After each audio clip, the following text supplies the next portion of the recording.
প্রিয় দিদি আমার সাথে খেলতে আসছে। তারা শুধু আমার প্রিয় না, আপনাদের সকলের ভীষণ প্রিয় মানুষ। নমস্কার দিদি, আজকে এই শোতে এসে আমার খুব ভালো লাগছে।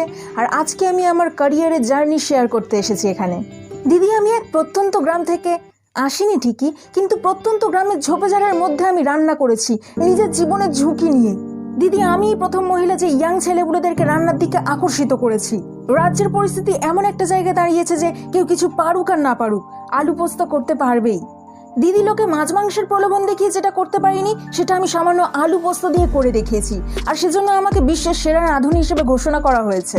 আর আজ 5 বছর পর আমার আর একটা চ্যানেল রয়েছে, বাই দ্য নেম অফ লজ্জাই নারী ভূষণ। এখানে আমি মেয়েদেরকে মোটিভেট করার চেষ্টা করি, যেমন আমি শরীরের একটা অংশ না দেখিয়ে লোকের মন জয় করে নিয়েছি। ঠিক তেমনই আমি অন্য মেয়েদেরকে এটা বোঝানোর চেষ্টা করি যে বুকের পর্দা নয়, মনের পর্দা খোলো। কাপড় খুলে নয়, বরং পরেই ফটো তোলো। ওহে নারী, তুমি আজ মুক্ত, ঠিক যেমন গরম ভাতে শুক্তো। মন খুলে ডাকো, শরীর তুমি ঢাকো। হাই গাইস,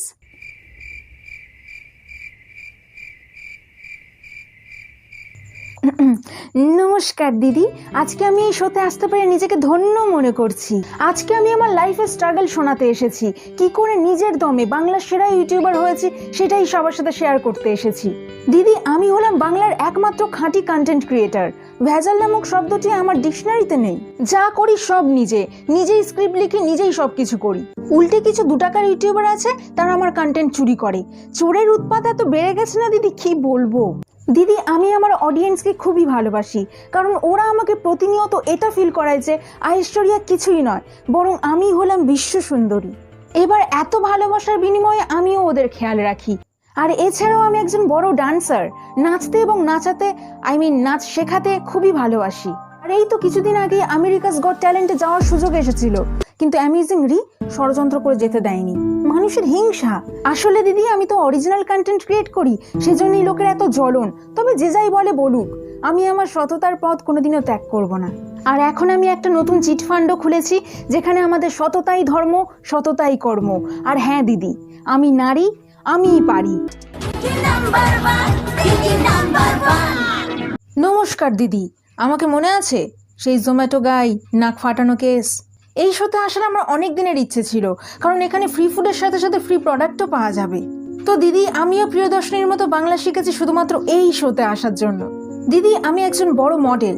খাটাখাটনির চাপে আমার খাওয়া দাওয়া ঠিক থাকে না, সেজন্য আমি বেশিরভাগ সময় অনলাইন ফুড অর্ডার করি। তো একদিন এভাবেই জোম্যাটোতে ফুড অর্ডার করি। খিদেতে ছটফট করছি, কিন্তু ডেলিভারি বয়ের পাত্তা নেই। তারপর পাক্কা 6 ঘন্টা পর ডেলিভারি বয় আসে। তাও দিদি আমি কিচ্ছু বলিনি। ভাবলাম গরিব মানুষ খেতে টেতে পায় না, তাই জন্য খাবারের দাম 200 টাকা এবং তার সাথে টিপস হিসেবে আরো 200 টাকা দিলাম। আর তারপর দিদি, লোকটা এতটাই অভদ্র যে টাকাটা মাটিতে ছুঁড়ে দিয়ে বলল যে, এই তুই কি আমাকে ভিখারি পেয়েছিস তাই যে টাকা দিচ্ছিস? তাও আমি চুপ ছিলাম, কিচ্ছু বলিনি। উল্টে একটা পিৎজার স্লাইস নিয়ে ওর দিকে বাড়িয়ে দিলাম, কিন্তু কোনো কারণ ছাড়াই ওই অভদ্র ইতর আমার নাকে ঘুষি মেরে চলে যায়। আর আজ 5 বছর হয়ে গেল দিদি, নাকে এখনো টেপ মেরে ঘুরতে হয়। You know, I am fashion influencer, and নাকটা কত ইম্পর্টেন্ট এই প্রফেশনে। My nose. দিদি, তাও আমি নিজেকে শক্ত করে রেখেছি। আমি কিন্তু হার মানিনি দিদি, আমি হার মানিনি। এই ফাটা নাক নিয়ে আমি বিশ্বের সেরা মডেল হতে পেরেছি, কাইলি জেনারের সাথে কাজও করেছি। দিদি, আমি প্রমাণ করে দিয়েছি যে আমি নারী, আমি পারি। আজকের মতন এই পর্যন্তই। ভালো থাকুন সবাই, সাবধানে থাকবেন। দেখা হবে আগামীকাল।